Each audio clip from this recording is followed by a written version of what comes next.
Praise the lord. దేవుని ఘనపరచాలి, దేవుడు హెచ్చింపబడాలి, మనం తగ్గించబడాలి. దేవునితో ఎక్కువ సమయం మనం కొనసాగాలి. అసలు ఉదయాన్నే లేవగానే పాచి నోటితో వేరే మాటలు మాట్లాడకుండా, ఫోన్ కాల్ చేయకుండా, ఎవరిని చూడకుండా మొట్టమొదట నీ నోటి మాట దేవుని మహిమపరిచేటట్టు ఉండాలి.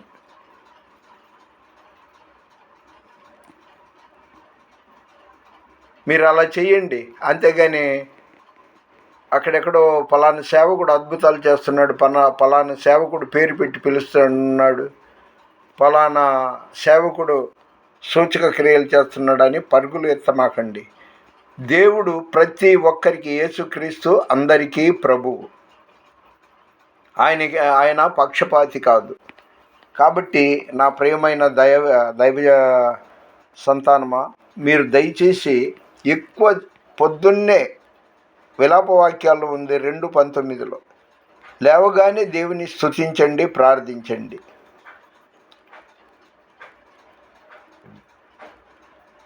ఈ లోక స్నేహం దేవునికి వైరమని నీకు తెలియదా? వాక్యం ఉంది. చాందిని, నువ్వు మీ సంఘం మెచ్చుకోవటానికి, లోకం మెచ్చుకోవటానికి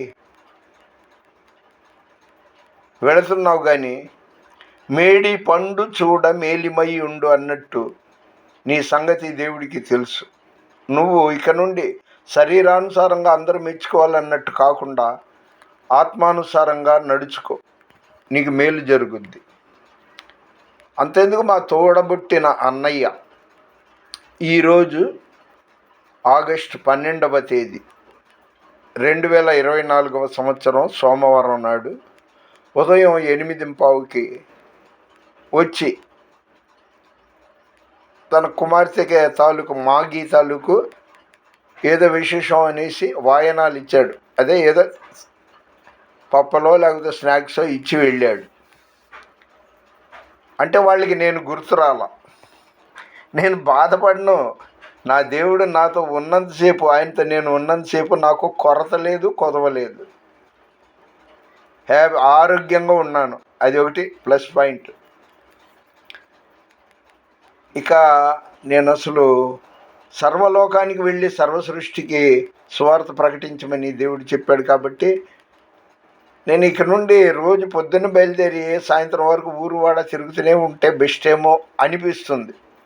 మరి దేవుని చిత్తం ఏమైందో. ఒక చాందిని కాదు, ఒక లూర్దన్న మా అబ్బాయికి ఏదో స్నాక్స్ ఇచ్చి వెళ్ళాడు. నన్ను తోడబెట్టిన తమ్ముడని వాళ్ళకి గుర్తులేదు. ఆ ఆయన కూతురు మాగీకి నేను బాబాయ్ అనేది గుర్తులేదు.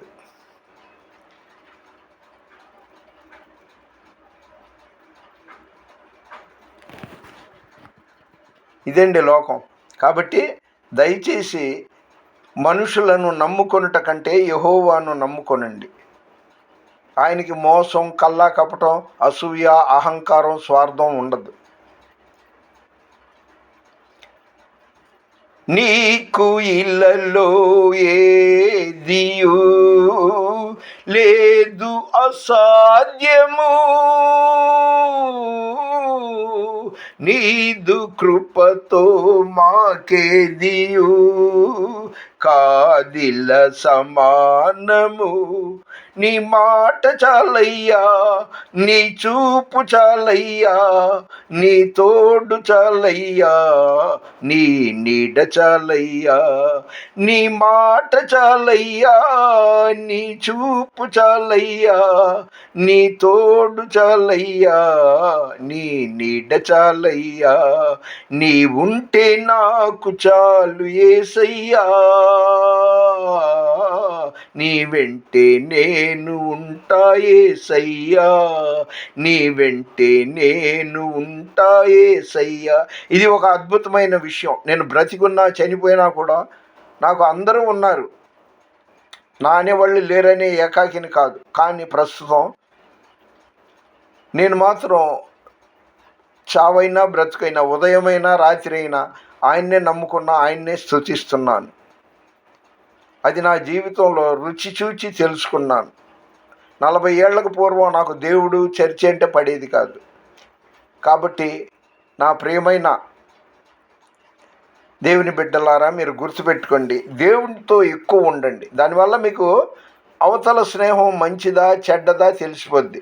ఎలాగంటే ఆమోసు 1వ అధ్యాయం, క్షమించాలి, ఆమోసు 3వ అధ్యాయం 7వ వచనంలో ఆ వాక్యం చదువుకోండి.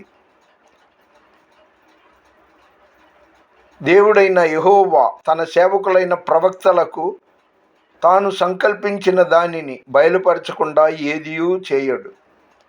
అదేవిధంగా కీర్తనలు 25వ అధ్యాయం 14వ వచనంలో యెహోవా మర్మము ఆయన యందు భయభక్తులు గలవారికి తెలిసేయున్నది. కాబట్టి మీరు ఖచ్చితంగా తప్పకుండా దేవునితో ఉండండి, దేవునిలో ఉండండి, ఎక్కువ ఆయనతో గడపండి. ఇది నా జీవితానుభవంలో ఒక ఆధ్యాత్మిక విశేషం అన్నమాట. ఆయనకి సాక్షిగా నేను ఉండటానికి ఎంతో ప్రయత్నిస్తున్నా. 2 తెలుగు రాష్ట్రాలలో చాలామంది పాస్టర్లే చెప్పారు, ఏమంటే మీ షర్ట్ల మీద ముందు వెనక డిఫరెంట్ వాక్యాలు ఎంబ్రాయిడరీ చేయించుకున్న వాళ్ళని ఎక్కడా చూడలేదు, మీతో ఫోటో దిగొచ్చా అని. మనం ప్రత్యేకంగా ఉండాలి, దేవుని బిడ్డలా ఉండాలి. లోకం నుండి దేవుడు మనల్ని పిలుచుకున్నాడు. మన పౌరస్థితి పరలోకమందున్నది. కాబట్టి అశాశ్వతమైన ఈ లోక సంబంధ స్నేహాల కన్నా శాశ్వతమైన దేవుని మనం ఆయనతో స్నేహిద్దాం. మన వినికిడిలో దేవుడి కొన్ని మాటలు దీవించును గాక. మరోసారి ఈరోజు తారీఖు ఆగస్టు 12, 2024వ సంవత్సరం, సోమవారం, ఉదయం 8:15 ప్లీజ్ దయచేసి సబ్స్క్రైబ్ చేయండి, లైక్ చేయండి, షేర్ చేయండి. మీ ప్రార్థన అవసరతలకి మీరు దేవుని నమ్మండి, నేను ప్రార్థన చేస్తాను.